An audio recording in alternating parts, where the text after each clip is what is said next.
Hey, Aaron here from evacstation. Hold on! Don't leave! If you leave this podcast, the beasts will get you. No, stay a while and enjoy the show. If you can, visit patreon.com/evacstation. For less than the cost of magic protection rocks, you can support our humble little show and keep our tight little community together. Again, it's patreon.com/evacstation. And enjoy the show.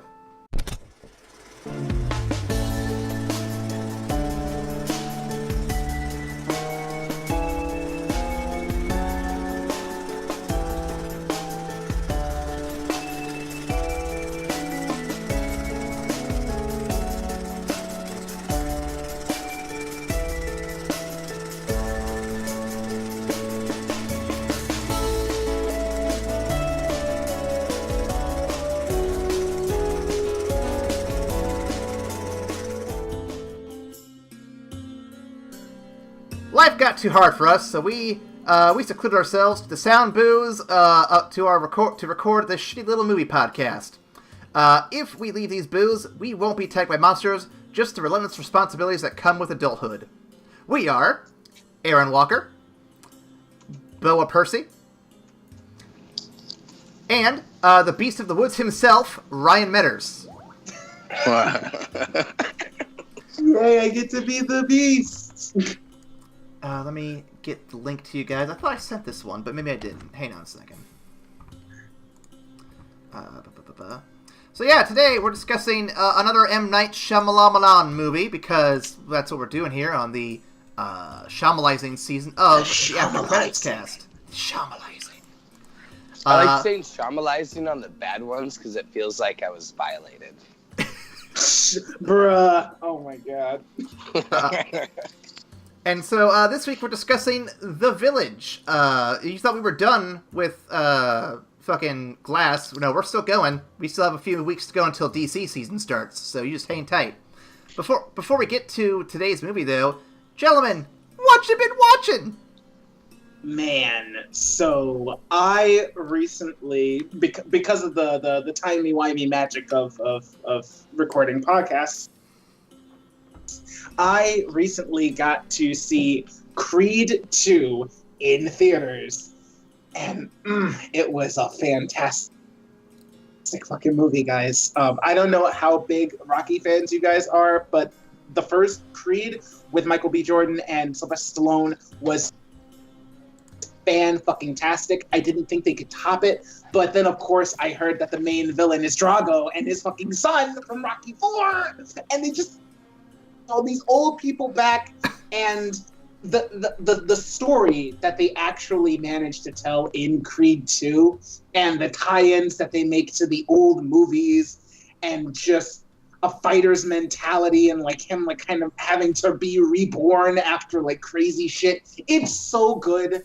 Honestly, guys, I'm glad I went to see it as a matinee, because I was surely boxing in my seat, and I didn't want to like weird people out, so I was in the back just boxing alongside. It was really good. You all should see it. Really Ryan, good. when you come for the wedding, we have to go to a movie that weekend just so I can see you do weird shit in the theater. It's rarer. It's rarer. Like now, like the movie has to be like stupidly good for me to get that. Yeah. Alright, you don't have to make nachos now. Oh, good. Same for tomorrow. Yeah, I'm gonna chop it up. Sorry, I was talking. No worries. Sorry, guys. Well, while Bo's doing that, I'll do mine real quick. So we had a bit of a hiatus these past couple weeks in recording. No blame going around. I just got caught up on movies and I had some free time. So Amanda had turned me on to a show she's been a fan of for about 14 years, and I have never seen it. And I'm thinking to myself, I'll give it a shot. It sounds pretty cool. So in the past 2 weeks, we're actually now 2 seasons into this show. And boy howdy, I wish I had seen Supernatural when it first came out, because it's pretty good. Wait, what? Dude. What? Wait, what? My response exactly. So I never saw Supernatural when it was first out, largely because I was just never into the CW block of shows. I just didn't watch that channel very often. So we just started picking that up recently on Netflix, and yeah, it's fucking great. I'm having a fun time with it.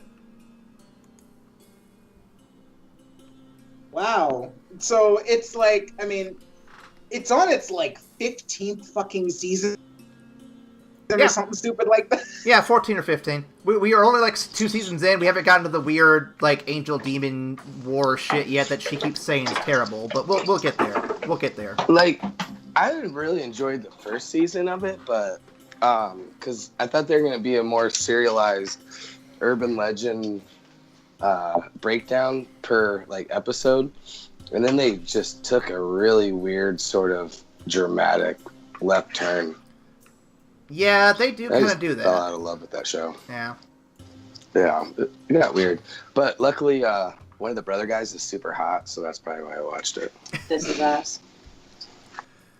But yeah, no, I'll keep you apprised on how that show's going for me as we get. Yeah, through the rest let me of it. know. It'll be very interesting. I await how you continue to like it. Yeah. So well, you know me, Ryan. I like occult stuff. I like weird magic monster stuff. So this is right up my alley. But I do think that when it gets to the demon angel war shit that she keeps saying is where the show kind of falls off for her, I'll probably fall off a little bit because this Monster of the Week stuff is more fun to me because it's just silly and goofy. And dude, the Wendigo episode's pretty cool. I like the Wendigo episode. It's the second episode. It's still good. But yeah, that's my week. But Bo, anything you want to add to your week?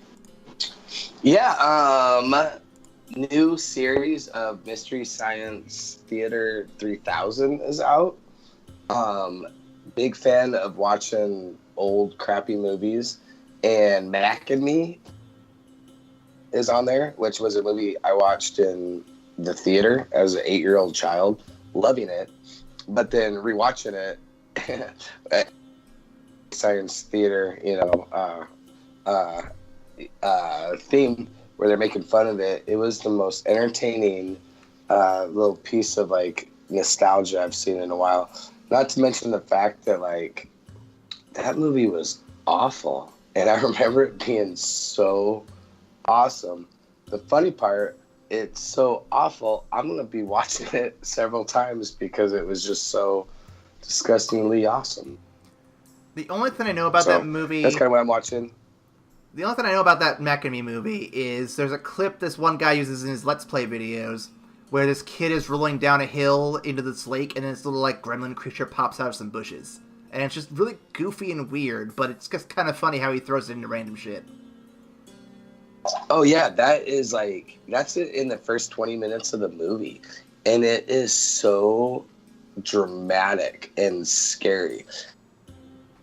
I remember seeing that, and like it almost like put some sort of a phobia I had against cliffs, because this kid like gets rocked off of a cliff and falls far. So it's not the fact that this little alien creature saves him; it's the fact that this kid should have died before even being saved by this character or by the alien. And then the aliens themselves are really gross and like turd-like. It's awesomely amazing. Awesomely amazing. That's not even a word.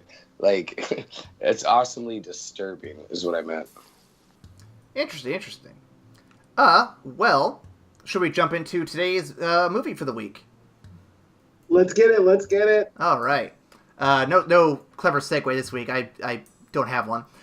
This week on the Shyamalizing, it continues. Oh yes, you thought we were done with Glass, but the twist here is we have some last-minute changes to our schedule. We'll be discussing 2004's The Village, starring William Hurt, Adrian Brody, Brendan Gleeson, Sigourney Weaver, Joaquin Phoenix, and A Sight for Sore Eyes, Bryce Dallas Howard.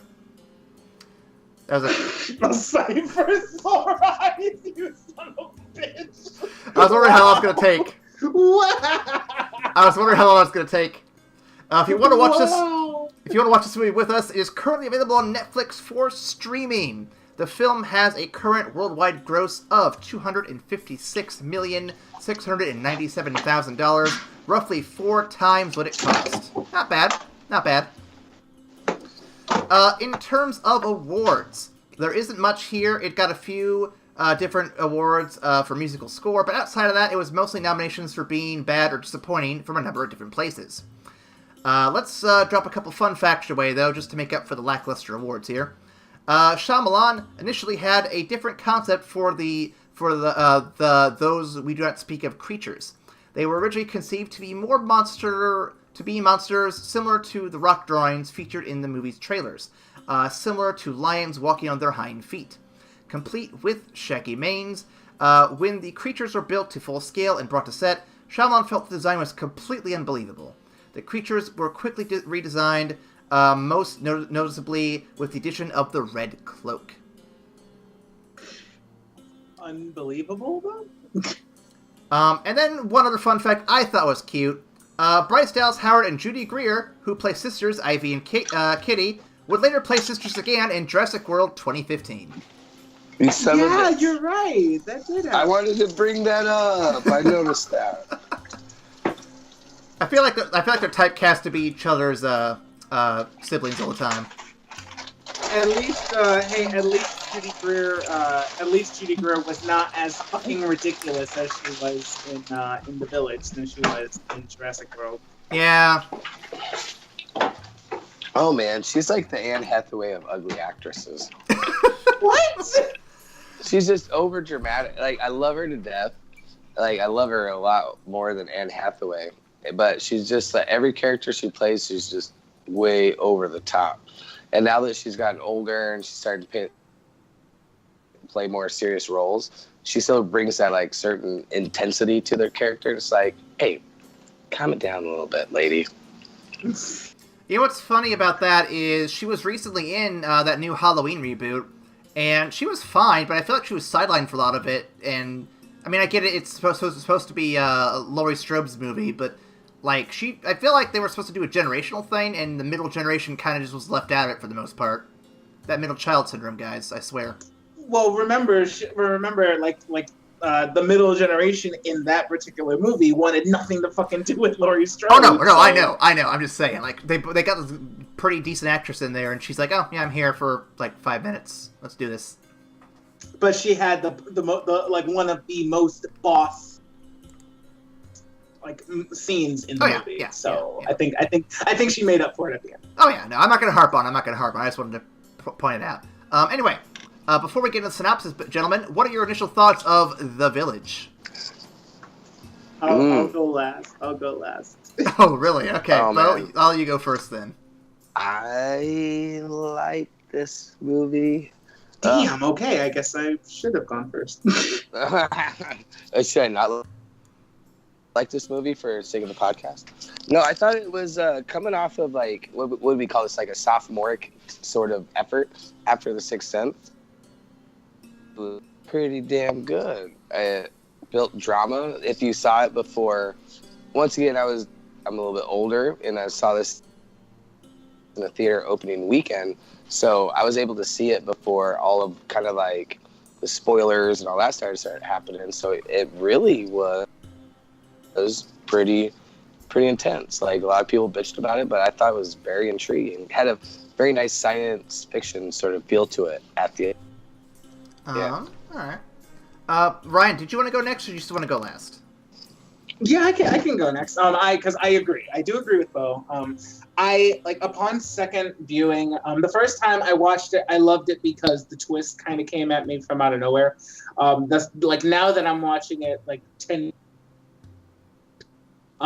I find the biggest thing that I loved about the movie is the romance. Like, honestly, I'm kind of a sucker for that type of goofy things inherent in this movie, and that this is by no means a perfect movie.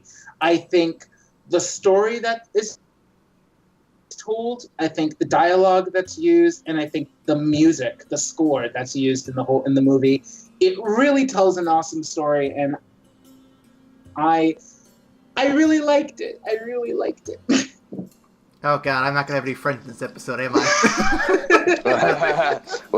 We weren't your friends before. What are you talking about? No, whoa. Shots fired. I'm still waiting on my check for this shit, man. What the fuck? Uh-huh. Yeah, I paid $4 for to watch The Last Airbender.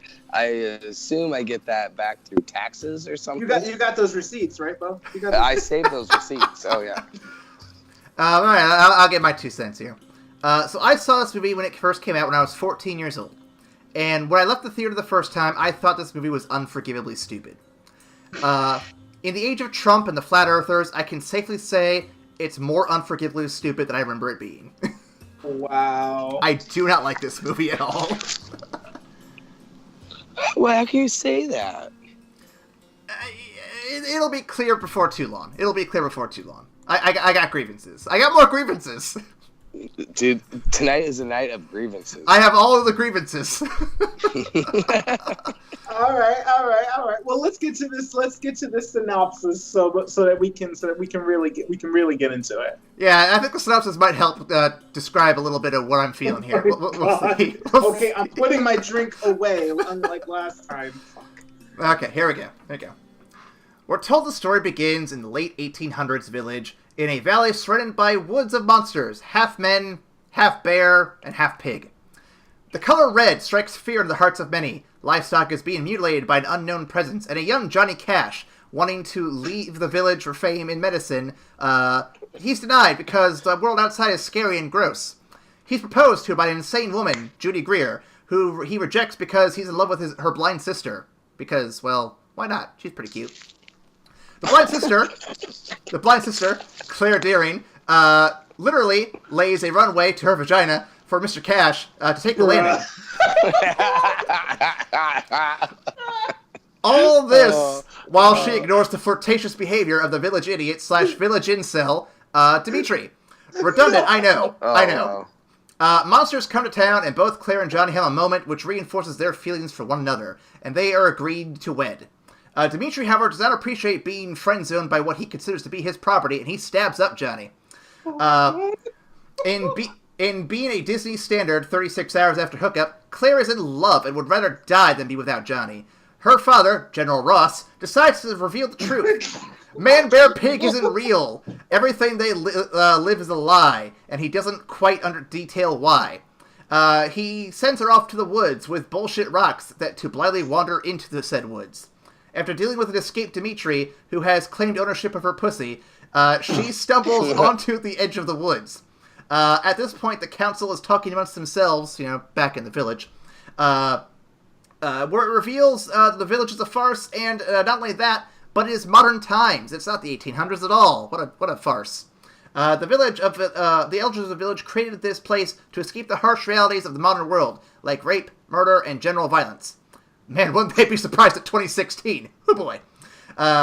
Ivy succeeds in her stupid but holy quest to find help and on the other side of that wall. She receives medicines and brings them back to Johnny Cash, but he died anyway. 'Twas all for nothing. The lesson here is that perhaps it isn't a good idea to run away from your problems and to make an elaborate ruse to hide from the outside world, purposely limiting your education, technology, and living standards of the people you are charged to care for, because the average lifespan of the 1800s was about the low 40s. If you're even lucky. Fucking idiots. So Aaron obviously loved this movie. I mean, best synopsis ever. What a glowing review. The village incel. Stop. Am I wrong though? Am I wrong? Stop. That was the best synopsis I've ever been a part of. That actually might be one of the best ones. I tried so hard to hold it together, but holy shit, the village incel fucking killed me. Oh my god. Okay. Let me fucking center myself so we can do this goddamn podcast. Oh man. Okay. I love it when I can get Ryan's reaction to be that crazy. It means I did my job right. Yeah, that was definitely more the responses I'd hoped to have heard. Oh my god. Okay.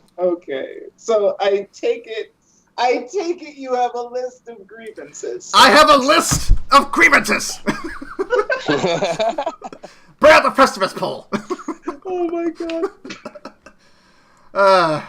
Let's hear this. I'm gonna try and defend this movie because I honestly had a great time with this movie. Yes, there were some dumbass things, but I think overall it's a good movie. So I will do my best to defend from your grievances. Like, come on with it. Well, I want to start off with some positives because while I did think this movie was stupider coming back at it this time, there are a few things I noticed that I actually do appreciate. So I do want to list a couple things worth noting.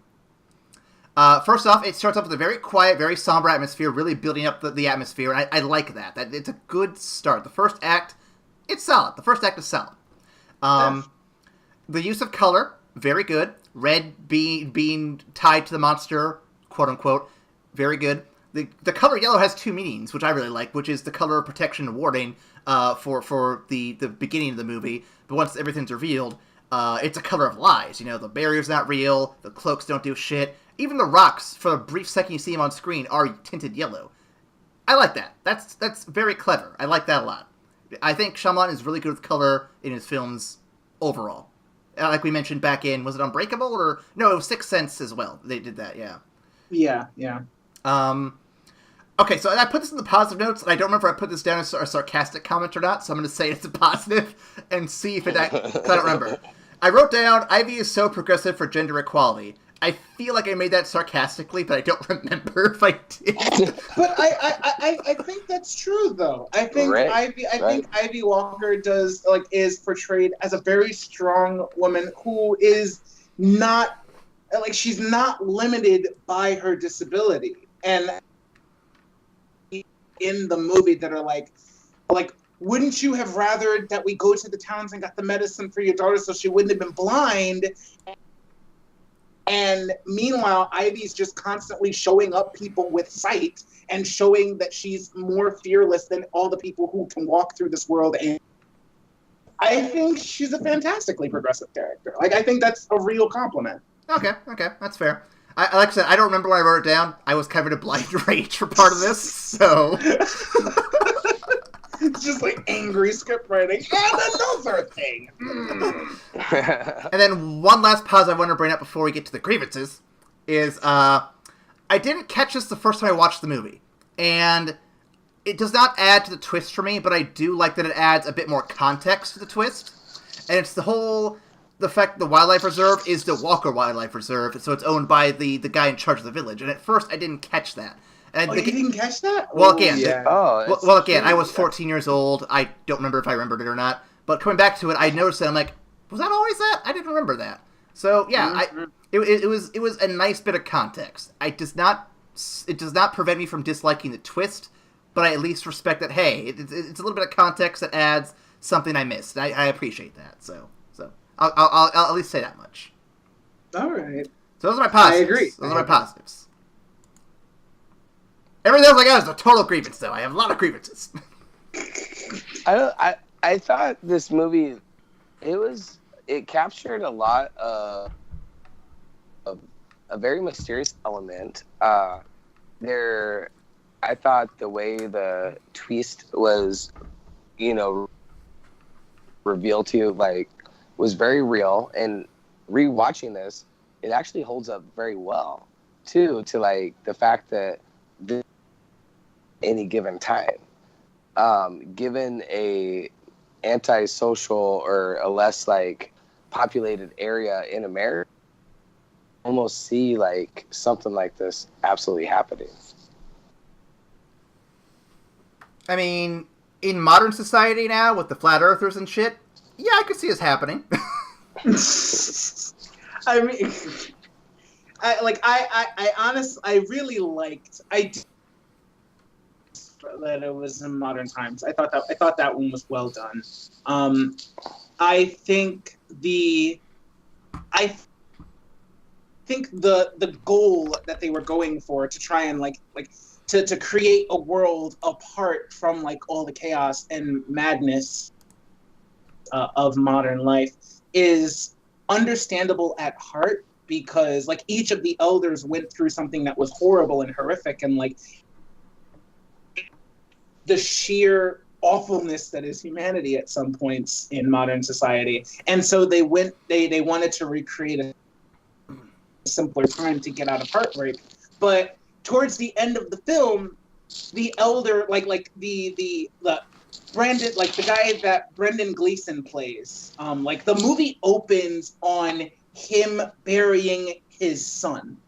So he's just somber for the entire fucking like towards like in that last conversation with the elders, he's like he kind of comes to the realization that heartbreak is a my brother died in the towns, the rest of my family died here. We can't run from heartbreak, we can't escape it, but the place that we've created here represents hope. So if it's worthy of survival, then it will survive, but we should let it happen. So I really like that the elders themselves also kind of come to this conclusion at the end of it, and I think it resonates with me now more than it did when I saw it originally, because there are times when I want to escape from all the craziness that society is and just kind of go back to a simpler time. Well, so I agree. I think it. Go ahead. No, you go ahead. You go. You were further in that than I was. I think to coincide with what Ryan was saying, I think especially this day and age, kind of going back to like how well I think this movie held up, it plays back to this whole escapism. Like, we watch movies because we want to step outside of our reality. Village essentially was created because of the fact that they wanted to make sure that they had a reality that's going to be untouched. And I've always been kind of attracted to this like small world, small community, outsiders type, like the Truman Show, for example, is kind of this example. And it's always been kind of fascinating to see like how people this reality that they want to see, that their utopia, so to speak, but at the end of the day, the human aspect of it always wants to bridge out. We always want to see what's more and what's beyond the fences. And very good job on kind of parlaying this story. All right. I guess you guys want me to segue to my shit now? Yeah. We are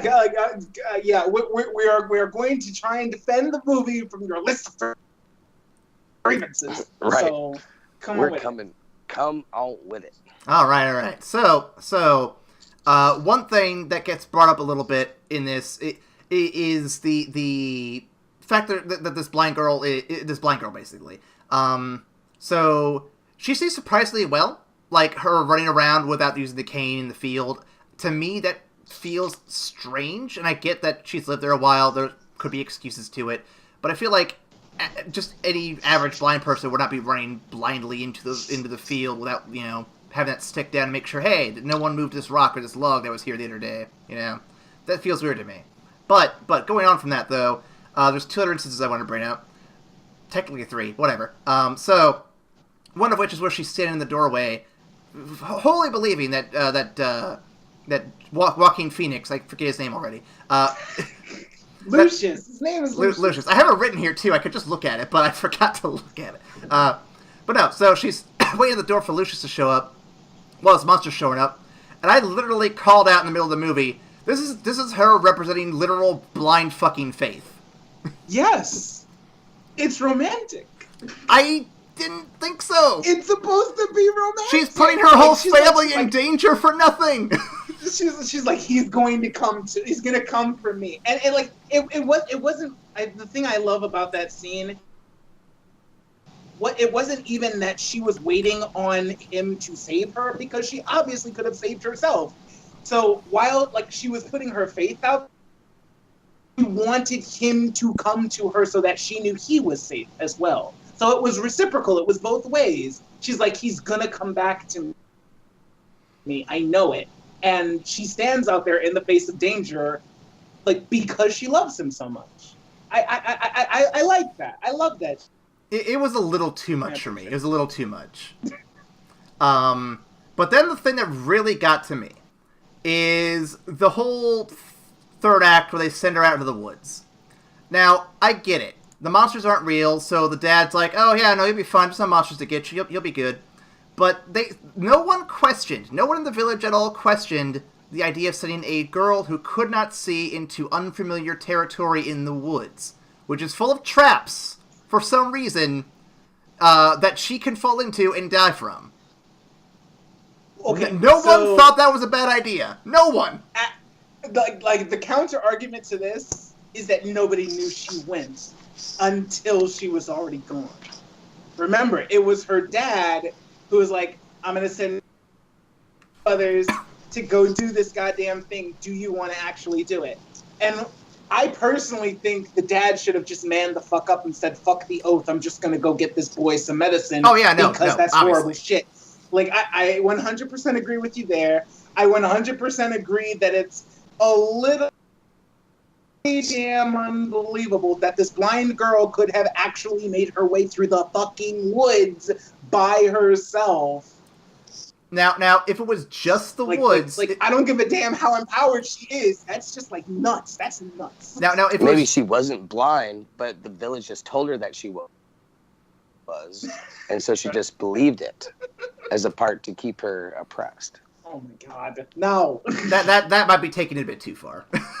Is that a little far-fetched? I mean, it's... we're Shyamalizing here, so maybe that's conceivable. Oh my God! I was gonna say. So, if this was just a regular forest around the village, again, no monsters, obviously, but they have the rumor that they're there. No, if it was just a regular forest, no traps or nothing, I'd be like, okay, I could see her stumbling through those woods in 2 weeks to get there. That's believable. But when you have pitfalls, other weird shit out there to trap, I guess, intruders and shit. I honestly don't think those are traps. I think those were. I think that big ass pit was just a natural formation in the forest. There were no bear traps. Or it had spikes in it, though. It felt like it was man-made. It didn't have spikes in it. No, it was just a really deep pit. I could have sworn there were wood spikes in there. No, there were no wood spikes. It was just a really deep pit.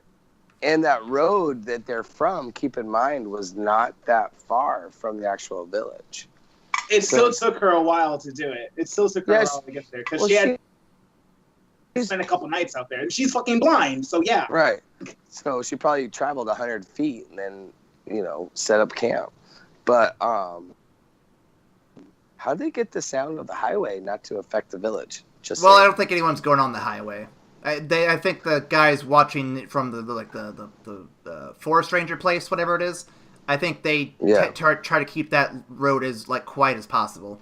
Yeah, it's not. It wasn't really a highway. It was like a perimeter road. Yeah. I got it. It felt like it was a highway. There's always a question that was left. Yeah, no, it wasn't a highway. And even if there was car sounds, I would imagine with how minimal they'd be, they probably just have the monster noises there to kind of mask them. Is my guess. Right. Those are the sounds of your sins. Stay in the village. Going off the whole blind thing though, in the whole quest and everything, the magic fucking rocks. Okay, I have an answer for this. Now, I get that they were just given to her to make the two other dudes feel safe. Yes. I get that. But as one of those two dudes, I would be thinking to myself, magic fucking rocks, are you shitting me here? We had these the whole time and you didn't use them? Or you guys actually think these rocks are fucking magical? Those would be the two thoughts running in my head. There's no reason. Okay, let me backtrack. Well, no. You're because you're there. You are there, and that those same fears and doubts that you're bringing up were exactly the reasons why her two fucking companions dipped on her and left a blind girl in the middle of the fucking woods. Well, I want to backtrack real quick. How cowardly are these two people? I want to backtrack to add one thing though. I understand that the reason that they're so able to believe it is because the village has indoctrinated them into this weird 1800s cult-like mentality. Yes. Which is a whole other grievance I'll get to at the end. That's the one that fucking takes the cake, but I'm getting that at the end. I'm getting the little shit first. But no. So just the fact that they can't think for themselves and look at these rocks objectively and think, oh, yeah, this is bullshit, or, oh, yeah, we could have done this at any time. These are holding out on us. I feel like there's just so many problems with that, just with those two guys. If they hadn't been there, the rocks wouldn't have been necessary. She could have just gone in and been fine. But, fine enough. But the need for the rocks, the need for these other two guys.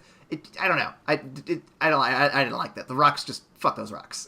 So the need for the rocks were there, like you already said. The rocks were there specifically to keep the two guys with her, and that's because she is fucking blind, and she should have had some help to get to the road. Now, like her father's instructions were, once you hit to the road, it's just going to be you. You have to go along, get to like leave the woods and get help. And it makes sense because you can follow this road. There won't be any obstructions. Then it's a fucking road. Just follow it to the end and go get help. But navigating your way through the fucking woods for a day or so, she should have had some sighted help, and that's why those guys were there. And that's why the rocks were there. That's honestly it. That's the whole thing. Mm-hmm. I guess in retrospective, as we're talking about this, it does seem like those parts more or less maybe were elongating the plot and seemed kind of a little bit more like filler in between, like trying to build this like on what was really happening. You could make that argument. Yeah, I would say that's fair. So I have another question here. Not changing. Go for it. So when Lucius is like stabbed the fuck up, what's her name? Fuck. Ivy says that she is the love of his life, and then she will die if Lucius dies. And while that is romantic in a sense, I'm getting deja vu of Jasmine and of Belle and all these other fucking Disney relationships that only lasted for a day. Him. You met him fucking yesterday. Yeah, no, I got you. I mean, they haven't just met, but they only started quote unquote courting for like a day and a half. I can't. Yes. I can't agree that this is love at first sight. Oh wait. Boo, girl Who thirsty. is? That girl thirsty.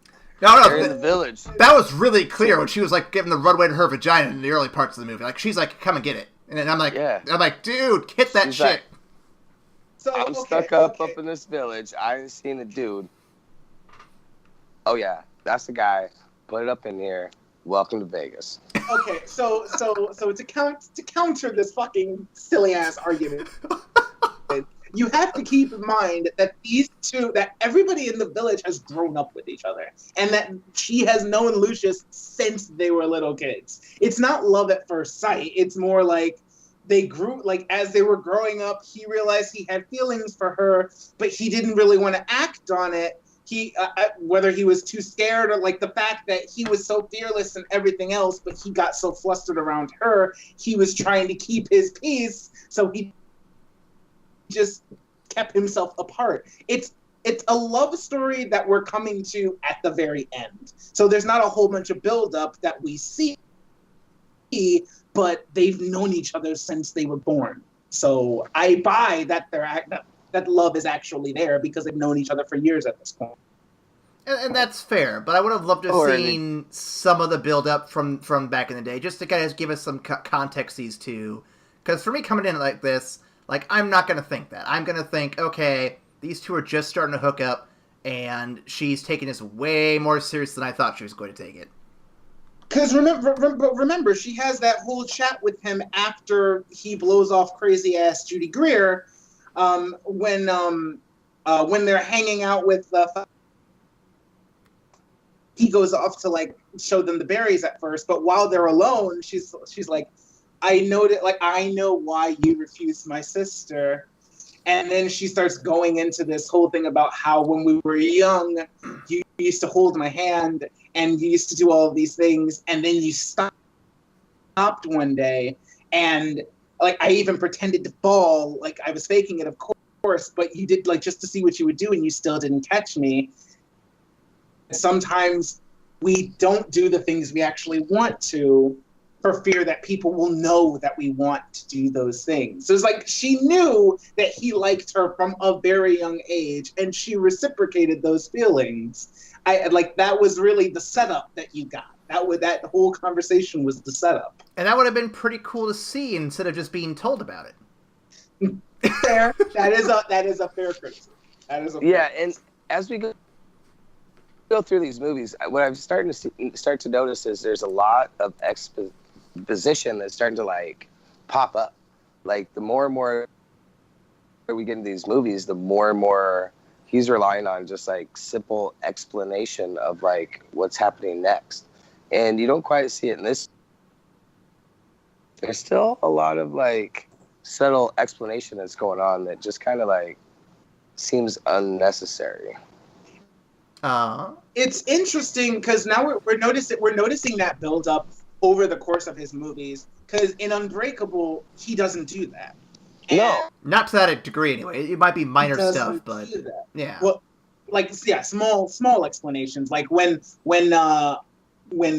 Glass is explaining the nature of comic books and how he comes to realize like how he thinks they actually are indicative of the world around him. Sure, that's got a little but the majority of Unbreakable is just you see it. You actually live through David having these flashbacks of these people doing horrible things. It's not exposed, like it's not an exposition. He's actually seeing it. And the same thing with The Sixth Sense. You don't hear about all of these ghosts and the crazy shit they do. You get to see it. So it's interesting seeing the exposition kind of take a more driving force in it as like he progresses his style, and it's probably one of the bigger detriments in his more recent stuff. So it would be interesting to keep an eye on that going forward to see. Oh, big time. Well, it's funny too because we talked about it in the Avatar podcast, but that was the peak of the exposition there. Like it was after Village, it was after Happening, and that's where it peaked. That was where every line of dialogue was exposition. Oh yeah.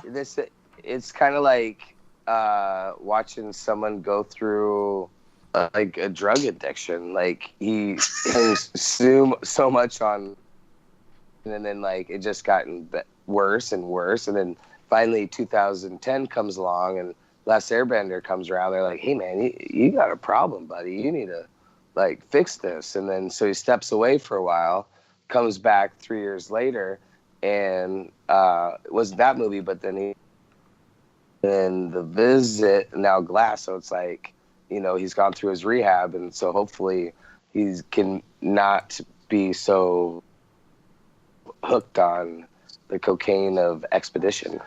To be fair though, for Last Airbender, he had to do exposition because he was trying to condense 400 minutes worth of material into 90. Oh no, so I'm just saying that is the peak. It was bad, but I feel like that was like he couldn't avoid exposition in Last Airbender. Unless he cut the movie up into smaller pieces. He did. He cut it down into small lines of movie. But no, at the end of the day, he still did it, you know, and we could argue once again like how that movie should have been 9 movies, but that's on the last podcast, guys, and stay tuned for that. Let's see what else I got. So I got a grievance coupling here. Let me do this one real quick. So there's a scene I was a little confused by, largely because I don't know if the setting was really established well or not. Maybe you guys can clarify this for me. So when she encounters the quote-unquote monster in the woods, which is just Noah in the costume, she has an encounter with it. It chases her around a little bit, and it continues to chase her back to the pitfall. But we get a cut back to the village, and then when it comes back, she's at the pitfall, and the monster is some distance behind her. But how did she outrun the monster back to the pitfall without him catching her? And or having Noah reveal himself? Like, I feel like something happened in between where she lost him, but how does she lose him when she can't see and he clearly can? And I get he's the village idiot, but like something's not adding up with that scene to me. Yeah, that is a. The only thing I could attribute it to is that, you know, it to her, of course, this is the fucking monster that's coming to fucking kill me. But to Noah, it's him playing a game with her. So I don't think it was ever Noah's intention to harm her, but there was no way for her to know that whatsoever. Fair so if you enough. look at it like that, and seeing that the monster is actually like literally playing with her at that point, it makes sense that she was able to get away and she was able to trick him at the end. And then to add to that, because this is part of that too, why does Noah even put on the costume to chase her down in the first place? And you addressed that with him wanting to play, but I still don't know why he would need the costume. And then I had to add this to it too. Is his pursuit of her just more entitled incel bullshit? Okay, I'm going to attribute his pursuit of her as. Ooh, actually, let me not say it that way because that's really offensive. No, say it. I want to hear this, but if you want to do it off podcast, it's fine. No, because what I want to say, I don't mean as I mean offense, but then I heard it in my head, and I'm like, maybe not. I'm fuck. I'm going to say because of his mental limitations, it's hard for him to express his feelings for her in an actual appropriate way. So that's what I think caused all of this, really. Like when you see how stunted his development is, and then he finds out that the girl that he really, really likes and enjoys spending time with all this time is somebody, and he can't be with her like that, he doesn't really know how to process the rage and sorrow that he's feeling. And of course, this is the guy who will later find out has been killing small animals and skinning them for the fuck of it. So yeah, of course he fucking... Of course he did. And he was very conflicted about it, but it was obvious that he didn't really have the mental faculties to really process such an intense and complex emotion. He kind of reminds me... He reminds me of that emo kid from the back of the class who would pick on the girl who he liked, but she didn't like him, and then he'd go and like murder an animal in the backyard or something. Yeah, but Dimitri in and of himself wasn't like that, just outwardly malicious. He seemed like a genuinely like happy person, but he had some issues that nobody knew about, and he couldn't really express himself in a good way. So it expressed in bad ways, and nobody really saw it until it was far too late. So yeah. And as much as I like to joke about incel bullshit, I don't want to like for real attribute that label to him, because I think he's a good character, and that he's a guy who is processing some hard emotion. And you could have seen Judy Greer's character take a slightly similar turn when the boy that she confessed her love to decided to marry his younger sister. But they opted to have her go the higher route, and then with Dimitri they took a different one. So now I want to clarify one thing real quick before Bo goes. The character's name is not Dimitri, for the people listening who are going to comment down below. That was a joke name I gave him for his role in The Pianist. His name's Noah. We're not dumb. Actually, Noah. We're not dumb. We're just making jokes. Dick jokes. You know what? I'll admit to it. I'm dumb. Yeah, I just wanted to save your bacon a little bit. That's all. And then I just kept going. It's my fault. I'll own up. I'll own up to my stupidity. No, all what you're saying just all boils up to be the fact that it was full of sexual tension. Like they'd grown up in this, small little world of a cult, and so of course, like these weird sort of like passive-aggressive serial killer like tendencies are gonna start building up. Like they all knew each other. Like that would be a very tense situation, I think. and the reality of them in that sort of like setup. And that's why you get such a weird like atmosphere from those guys, because damn, that's all we can look at all day. No, I agree. It like that honestly plays into a larger theme of the movie, because you get to the elders having this conversation at the end of it, and he's like, you can't run from heartache. It's a part of life. So they all decided to go and create this little utopia, this little world of their own, set apart in a simpler time, in a more innocent and more hopeful time.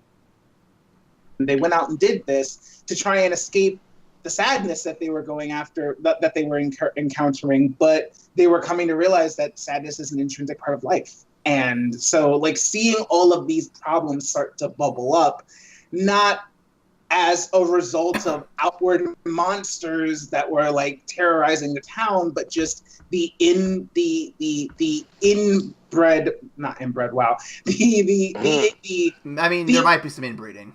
Internal monsters inherent in society. Like, just like anywhere you have a group of people, there are going to be some difficulties in some instances where people just don't like each other, or where just bad things happen. So, like, that plays into an overarching theme of the movie that I saw as well. Well, just to give you kind of a weird point of reference, and I know I was bringing up my wife kind of as this like fourth character to this podcast, but she actually grew up in a very conservative Baptist cult in northern Like a legit cult, Nebraska. or are you exaggerating that? No, it was actually a legit cult where, yeah, and her dad actually like left the left the church, because after years of being in it, they realized like, holy shit, this is not healthy. But it was such a conservative Baptist church, it flirted on this line of like cult / is this just a regular church? And what's interesting to see, like, these conservative religions in these smaller areas, how they can slowly develop into this very village-like situation.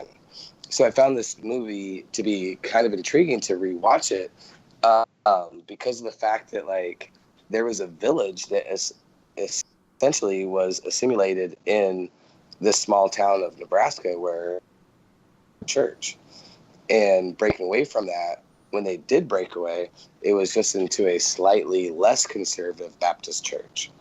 And so to look at these point of relations to this movie, to see like how people kind of got sucked in this social norm, it was kind of very strangely relatable to kind of witness this kind of reveal itself in front, making it kind of really understandable, like how something like this could actually happen in real life. So it is very interesting, and it should make this. It would make this movie a really interesting, like give you a really interesting frame of reference, like you said, to come at it from that angle. Yeah, I wanted to actually like show this to her, but she gets kind of like weirded out, like when you watch. Like, I understand. Sure, no. Yeah. To watch this movie. I understand that. Well, I want to jump off and that. So real it was. quick. Well, go ahead. No, you go ahead. Well, I was going to jump off that because this leads to my final grievance, so to speak, and I think Bo brought up the points pretty well, but I'll kind of specify a little bit. The very concept of this village and the exact plan the elders put together to make this happen is, without a doubt, beyond one of the dumbest plans I've ever seen for a movie. Now, don't get me wrong. I understand the intent and I understand why they did it, but that does not make it a good plan. It's still really bad. You are creating a village set in the 1800s, essentially, technology-wise. No. Legit. And they are foregoing modern medicine, modern education, modern technology, in favor of giving into superstition and fear, about the outside world and letting people live in a situation where there's no vaccines, there's no education about the history of the world or what's actually happening out there, and they're essentially stunting the growth of these new kids that are coming up in their village, all for their own twisted way of dealing with their problems. And I am sorry, I cannot accept that I cannot accept people. I get people like that exist. I get that's where cults can come from. But this is a terrible plan for this movie. These elders. Nah. It's the greatest plan.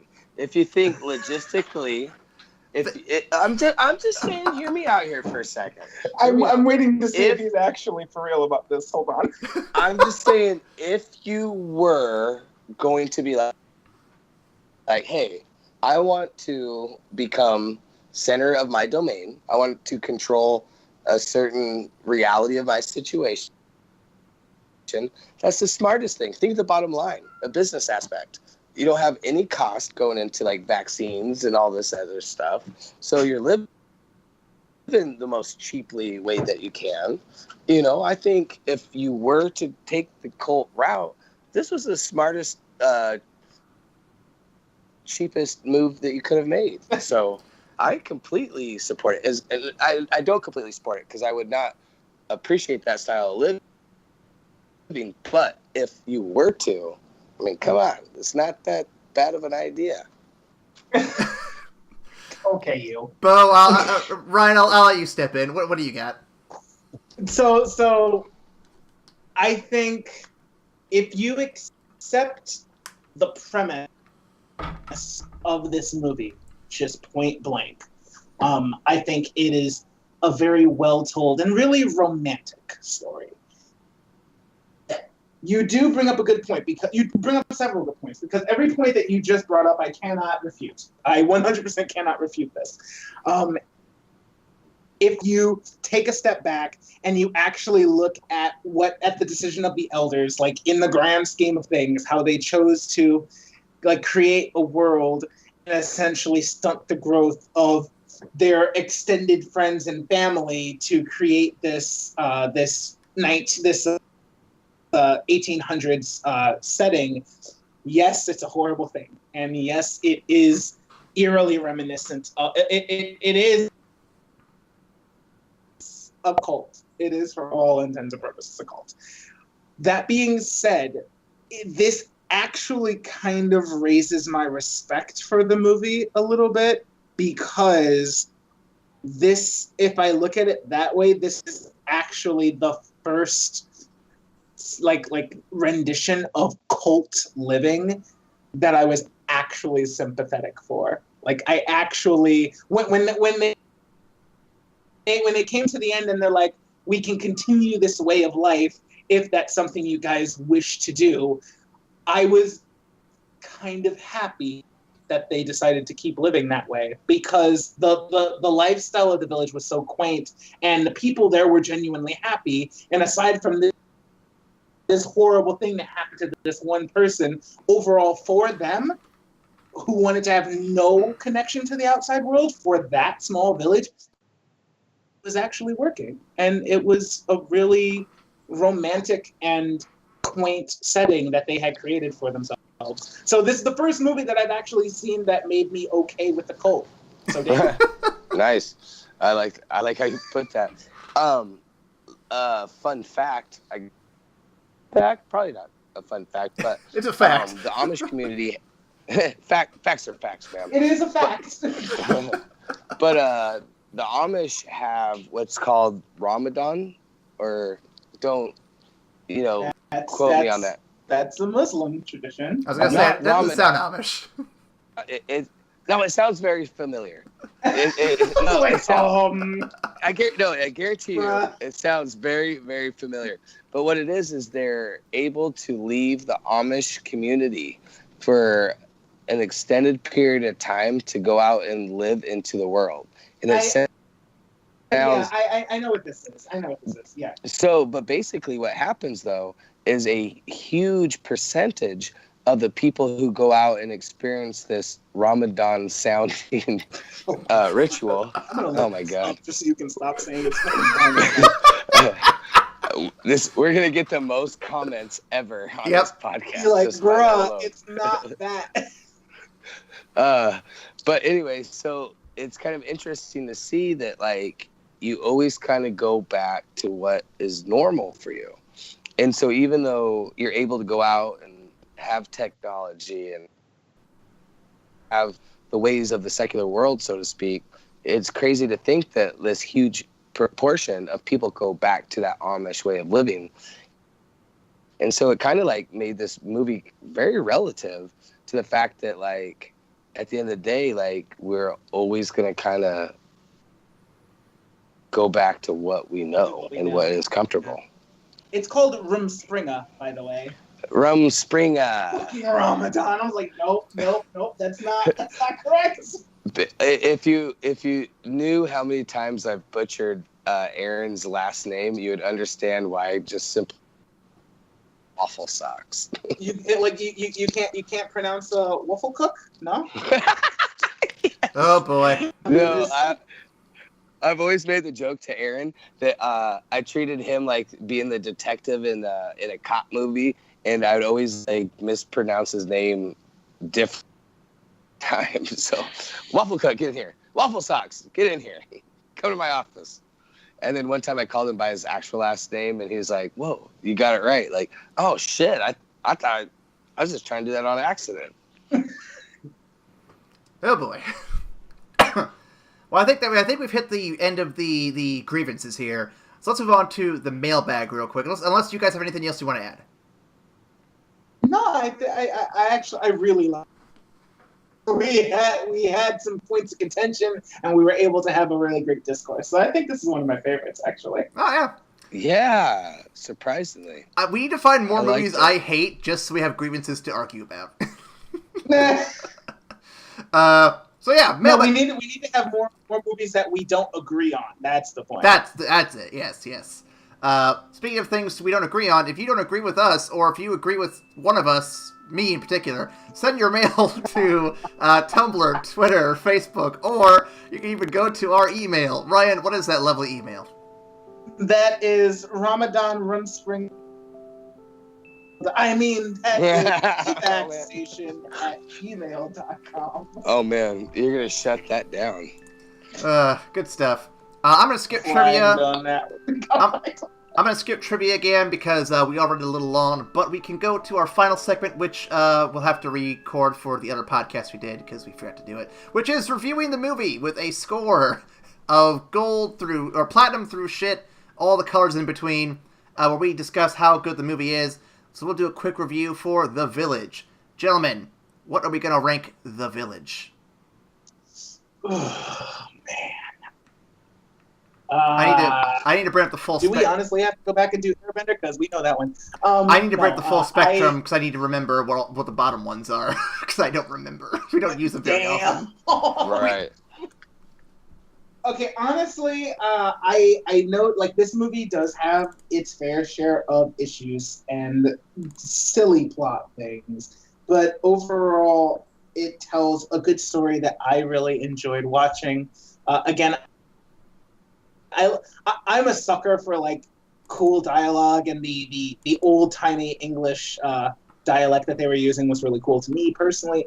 But I'm a sucker for romance, which I thought this movie did pretty well. And again, the score was really nice. Doesn't outweigh all of the silliness that we went through. So I'm going to give this a very strong bronze. It's definitely not for everybody, and it definitely has some of its issues. But at the end of the day, I still think it's a good movie, and it's not a waste of time. So I would definitely check it out. If you haven't seen it once, definitely give it a look. But what do you say on this one?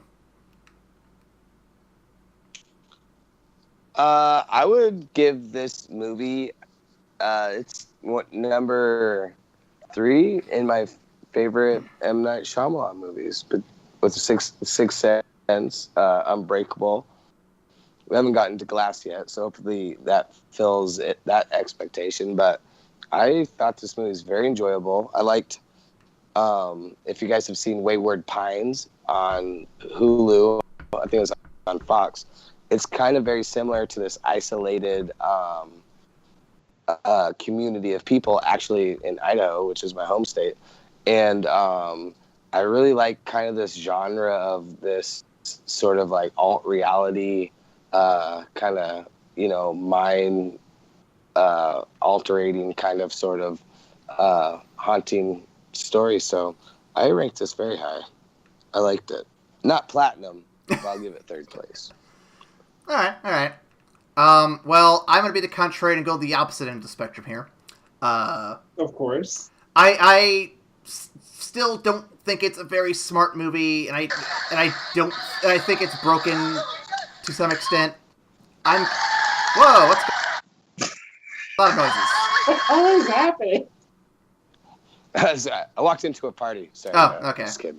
But I just can't like this one at all. I am going to give it the lowest ranking that I've given a film on this series so far. I'm going to give it a shit ranking. Bottom of the list. That's how I'm putting it. All right. Okay, man. I got you. Again, total respect to anyone who wants to, who likes it and all that stuff. But yeah, no, I'm gonna go with that. So that is it for. All right. We can agree to disagree. We Yep. don't always have to agree. I do find it funny though. We're like all over the place in this one. So thank you for tuning in this week. Let me look at that schedule real quick and see what y'all will be watching next week. 2019 schedule. Here we go. We just did The Village. I think next might be The Visit, but let me double check here real quick. Yes, next week you guys will be getting to watch The Visit. I already watched it, and I'm looking forward to talking about that. That'll be fun. This is actually the one that I have not seen as of yet, so this will be very interesting. So thank you. Yeah, I've not seen this one yet. What year did it come out? It's more of the recent ones, right? It's recent. I think it came out like the year before Split, maybe 2 years before Split. Yeah, it came right before The Visit. So cool. Yeah, I actually have no reference point on anything on this movie, so I'm gonna go in like completely blind on it. Yeah. In fact, I'm not gonna do any research on it and just watch it with an absolute open mind. I'm looking forward to hearing everyone's thoughts on this one. So tune in next week for The Visit, and we hope that you guys will visit us next time. And we'll see you after the credits.